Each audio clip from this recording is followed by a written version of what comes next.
અનંત અંબાણી દ્વારા સ્થાપિત વંતારામાં ગજસેવક સંમેલનનું આયોજન કરાયું છે।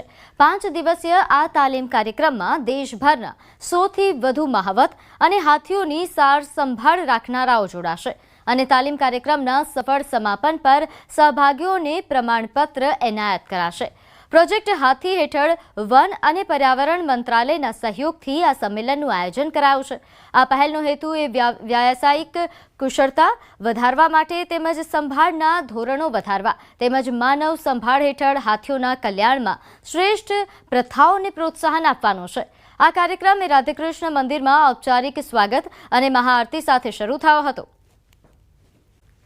તો હિમાચલ પ્રદેશમાં પડેલા ભારે વરસાદે તબાહી મચાવી છે। ગુરુવારે બપોરે શિમલા અને કુફરી સહિત ઘણી જગ્યાએ ભારે વરસાદ પડ્યો અને જેના કારણે નદીઓ ગાંડીતુર બની ગઈ। પાણી ભરાઈ જવાના કારણે વાહનોની અવરજવર ઠપ થઈ ગઈ છે। તો પાઉન્ટા સાહિબ અને સિલાઈગુમ્મા રાષ્ટ્રીય રાજમાર્ગ પર સાતોન નજીક વરસાદના કારણે ઘણા વાહનો એક કણરમાં ફસાઈ ગયા છે। અહીં ક્યાંક વૃક્ષો ધરાશાયી થઈ ગયા તો ક્યાંક અહીં ભારે વરસાદના કારણે વાહન ચાલકોને હાલાકી પડી। ભારે વરસાદના કારણે જનજીવન પણ ઠપ થઈ ગયું છે। ટેકરી પરથી કાટમાળ પડવાના કારણે નેશનલ હાઈવે પર વાહનોની અવરજવર માટે હાલ હાઈવે બંધ કરવામાં આવ્યો તો કેટલાક નાના રોડ પણ બંધ થઈ ગયા છે।